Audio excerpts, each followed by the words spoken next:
السلام علیکم ملګرو. د پی ټی آی د طرف نه یو نوی نوټیفیکیشن راغلی دی د کال 2023 د ختمېدو سره سره دی لږ تبدیلی لږ چینجز راولي.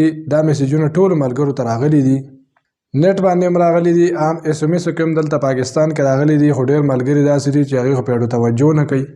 څوک خو اډو ګوري نه چې دا میسیج د څه دی، څوک یې ډایرکټ ډیلیټ کوي، زما میسیج نه خوښ بد یې مشي.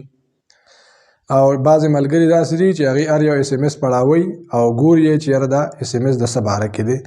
نو پاکستان کې ډېر میسیجونه فضول او بیکار هم راځي، دا هم یو حقیقت دی، خو د کار میسیج پکې هم راځي. پی ټی آی والا دا نوټیفیکیشن جاری کړی دی، تاسو د هغوی په ویب سایټ باندې هم کتی شئ، په نیټ کې اس ام اسو کې هم خلکو ته راغلي دي چې هغوی وایي چې موږ ته د سیمونو د واپسۍ ډېر زیات شکایت دی. په یو میاشت کې موږ ته 10 لاک سیمونه واپس کیږي. واپس کېدو مطلب دا چې کسان سیمونه واخلي یو ځای بل ځای او بل اوس دفتر ته لاړ شي، ورته وایي دا زما د نوم نه ختم کړه، دې ته ویلی شي د سیم واپسي. نو د ټول ملک نه چې په دومره غټ تعداد کې ته واپسي هره میاشت کېږي، نو هغوی هم ډېر زیات بور شوي دي، تنګ شوي دي. دا ډیټا هلته کې نوم ته خېجولو، بیا ډیلیټ کولو، کلیر کولو، دا هم یو لویه کیسه ده چې سوچ پې بنده وکړي، ځکه چې لوی ملک دی، ډېره زیاته آبادي ده. نو هغوی د دې کنټرول کولو لپاره، د روکتام لپاره چې یاره دا لږ کنټرول شي، کمی پکې راشي، په دې کې لږ چینجز راوستي دي. د دې کال تر اخره پورې 31 دسمبر پورې سیستم چې څنګه دی زړه په زړه هم هغسې چلیږي. تاسو خپل سیمونه بندولی شئ هر ټایم فری اپ چارجز، نه به تاسو باندې څه جرمانۍ نه به بل څه چې د کومې کمپنۍ سیم دی هم هغې کمپنۍ ته لاړ شئ او خپل سیمونه ختم کړئ. خو چې کله کال نوی شي 2024 شروع شي، نو بیا هغوی دې دپاره لږ نوي رولز راایستي دي.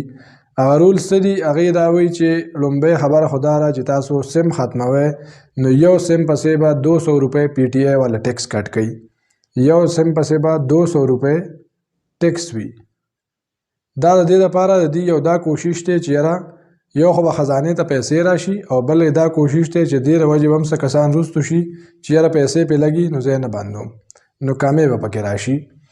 نو داسې کم کس په نوم باندې زیات سیمونه 2 3 4 5 نو بیا هغې له به ضرب ورکوئ په 200 کې چې څو سیمونه بندوئ، نو دکه چارجز په تاسو باندې لازم شو. دا 200 روپۍ ټیکس دا خو د حکومت د پی ټی آی له طرف نه شو، کیدی شي فرنچایز والا پې د خپل طرف نه هم 1.5 روپۍ کیدي، نو د 200 په ځای 300 شوي. نو د دې نقصان نه د بچ کېدو لپاره اول خبره خو دا ده چې په دې 2023 کال کې لا یو میاشت ټایم پاتې دی.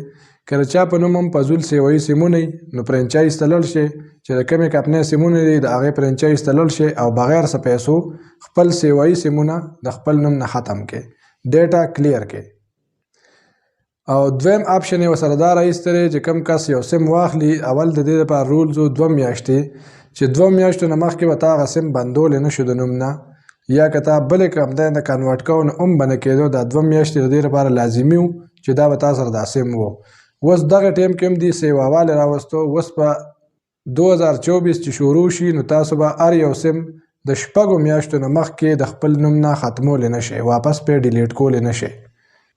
یو خو به تاسو نه بیا پیسې هم سیوایي اخلي، او دویم خبره دا چې تاسو کوم سیم نن واغستو نو دا به 6 میاشتې لازمي ته ځان سره ساتي، دې ته د نوم نه ختمولی نه شي. پس د 6 میاشتو نه ته بیا دا د خپل نوم نه ختمولی شي، او سره د چارجز به هم ورکړئ او د نوم نه به یې ختمئ 6 میاشتې بعد.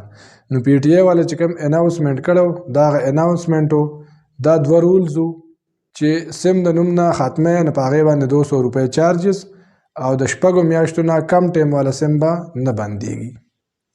دا یو معلوماتي ویډیو وه، ملګرو سره شیر کړئ چې هغوی ته هم پیدا والي او دا معلومات ورته ورورسي. او که ستاسو په نوم باندې هم داسې څه سیوایي سیمونه وغیره داسې مسله تاسو ته هم وي نو د 31 دسمبر 2023 نه مخکې ځان له خپل کلیرنس ضرور وکړئ.